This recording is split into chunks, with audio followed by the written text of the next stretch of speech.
Hello friend, welcome back to my channel রাখি তাতাল lifestyle. তোমরা সবাই কেমন আছো? আশা করছি ভালো আছো, আর আমিও ভালো আছি।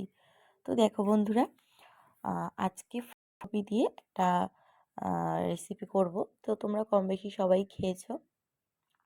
আজকে তরকারি করব একদম ফুলকপি আর আলু দিয়ে মাখা মাখা তরকারি, যেটা তোমরা সব কিছুর সঙ্গে, ভাত, রুটি, লুচি, পরোটা সব কিছুর সঙ্গেই খেতে পারবে। আর ফুলকপিটা কিন্তু দেখো বেশ বড় সড়ো। তো চলো আগে ফুলকপিটাকে কেটে নিই, তারপর আবার তোমাদের সাথে আসছি। তো দেখো বন্ধুরা, আলু আর ফুলকপিটাকে কিন্তু আমি কেটে নিয়েছি। আর ফুলকপিটাকে কিন্তু একটু বড় বড় করেই কেটেছি। আর আলুগুলো একদম কিন্তু মানে ছোট ছোট সয়াবিনের তরকারি যেরকম করি সেরকমভাবে কেটেছি। তো আলু আর ফুলকপি এখন একটু ভাপ তুলে নেব। শুধু ফুলকপিটাই তুললে হয়, আর আমি আলুটাকেও তুলে নেব। তো আমি একটা একটা করে সব মানে জলের মধ্যে দিয়ে দিলাম। জলটা কিন্তু হালকা গরম হয়ে গেছে। আর বেশি কিন্তু সেদ্ধ করব না, একবার ফুটে গেলেই কিন্তু নামিয়ে নেব, কারণ ফুলকপি খেলে সবাই বলে যে একটা গ্যাস হয়, সেই জন্য একটু ভাপটা তুলে নেওয়া।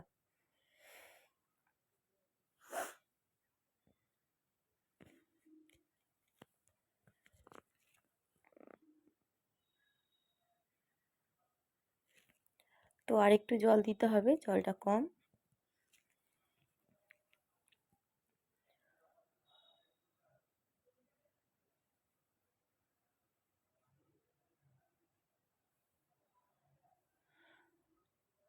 জলটাও আরেকটু দিয়ে দিলাম। এরপর দেব, দেখো, 1 চামচ মতো লবণ। এটা যেহেতু বড় চামচ সেই জন্য চা চামচের 1 চামচ দিলাম। আর দিয়ে দিলাম 1 চামচ হলুদ গুঁড়ো। 1 চামচ অতটাও দিইনি, একটু কম আছে। হলুদ গুঁড়োটা দিলে কী হয় বলো তো বন্ধুরা, এই যে ফুলকপিটা সাদা সাদা হয়ে আছে, তুমি তরকারি করার পরও কিন্তু দেখবে সাদা সাদাই থাকে, যতই ভাজো না কেন। একটু হলুদ জলে ফুটিয়ে নিলে অতটাও সাদা সাদা আর থাকে না, সেই জন্যে। চলো একটু ভাবিয়ে নিই। তো দেখো বন্ধুরা, ফুটে কিন্তু গেছে, আর বেশি ফোটাবো না। দেখো ফুলকপিগুলো কিন্তু আর আলুগুলো কেমন হালকা হলুদ হলুদ হয়ে গেছে। এবার চুবড়িতে ঢেলে নেব। দেখো বন্ধুরা, চুবড়িতে ঢেলে নিয়েছি। আর এক হাতে ফোন ধরে এক হাতে ভিডিও করা তোমরা তো জানোই, সেই জন্য। এরপর কড়া বসিয়ে দিয়েছি। কড়াতে দিয়ে দিলাম রাইস ব্র্যান তেল, যে তেলটা আমরা সবসময় খাই।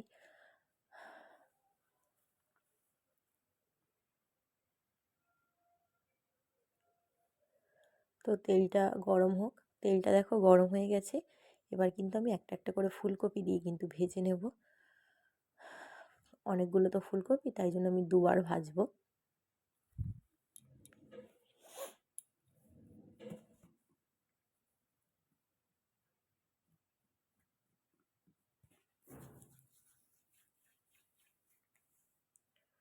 তো দেখো বন্ধুরা, হালকা লাল লাল করে ভেজে নিয়েছি। এবার ফুলকপিগুলো কিন্তু আমি তুলে নেব।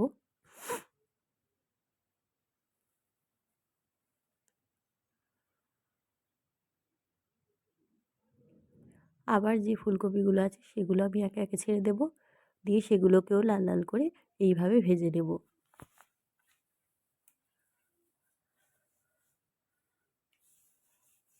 দেখো বন্ধুরা, আমার সব ফুলকপিগুলো ভাজা হয়ে গেছে। এবার তরকারিটা করার পালা। কড়াতে আমি আবার দিয়ে দিলাম তেল।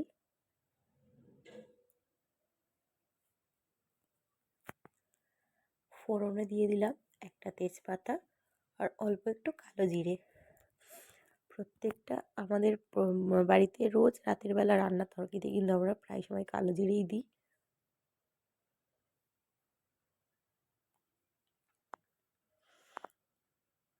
এরপর দিয়ে দিলাম টমেটো কুচিগুলো। অল্প করে লবণ দিতে হবে বন্ধুরা, যাতে টমেটোটা তাড়াতাড়ি নরম হয়ে যায়।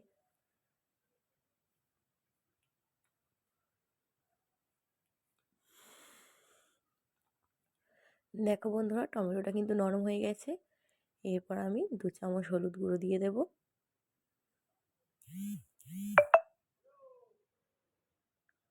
এরপর দিয়ে দিলাম লঙ্কা গুঁড়ো। তরকারি আবার ঝাল ঝাল না হলে এবার এর কেউ খেতে চায় না, সেই জন্য। এরপর দিয়ে দিলাম জিরে গুঁড়ো,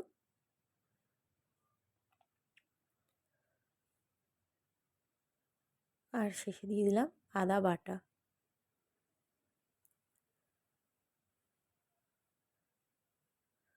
সব মশলাগুলোকে কিন্তু একটু ভালো করে কষাতে হবে।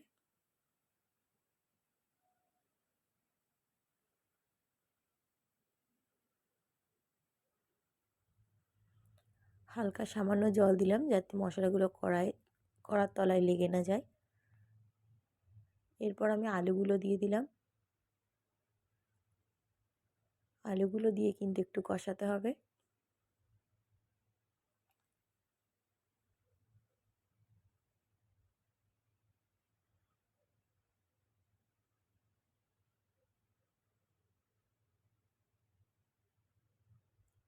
এরপর দিয়ে দিলাম 5-6টা কাঁচা লঙ্কা।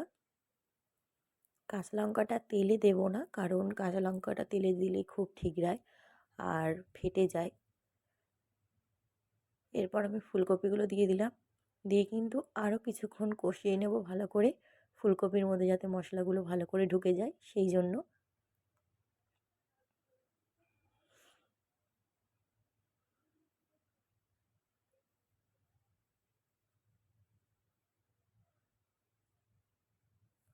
তো দেখো বন্ধুরা, মশলাগুলো কিন্তু খুব সুন্দর কষানো হয়ে গেছে। এবার আমি জল ঢেলে দিলাম। যেহেতু গ্যাসে আর আলুগুলো সেদ্ধ করা নেই, সেদ্ধ হবে সেই জন্য জলটা একটু বেশি দিলাম সেদ্ধ হওয়ার জন্য। চলো ঢাকা দিয়ে রাখি, তরকারিটা পুরো রেডি হয়ে যাক, তারপর আসছি।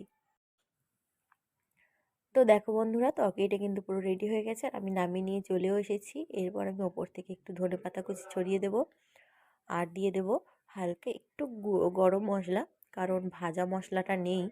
ভাজা মশলাটা আবার তো ভেজে রাখতে হবে, সেই জন্য এখন একটু গরম মশলা দিয়ে দিলাম, দিয়ে একটু তরকারিটা ঘেটে চাপা দিয়ে রাখবো। তো তরকারিটার কালারটা তো সুন্দর হয়েছে, আর তোমরা হয়তো বলবে লঙ্কা গুঁড়ো টুড়ো দিয়েছো বলে, তার জন্য না। তরকারি বেশিক্ষণ কষালে কিন্তু এরকম কালারটা আসে। আর লঙ্কা গুঁড়ো তো দিয়েইছি, তোমরা তো দেখলে, কারণ ঝাল ঝাল না হলে আবার এবাড়ির কেউ খাবেন না। তো আজকে ভিডিওটা তো বন্ধুরা এই পর্যন্ত।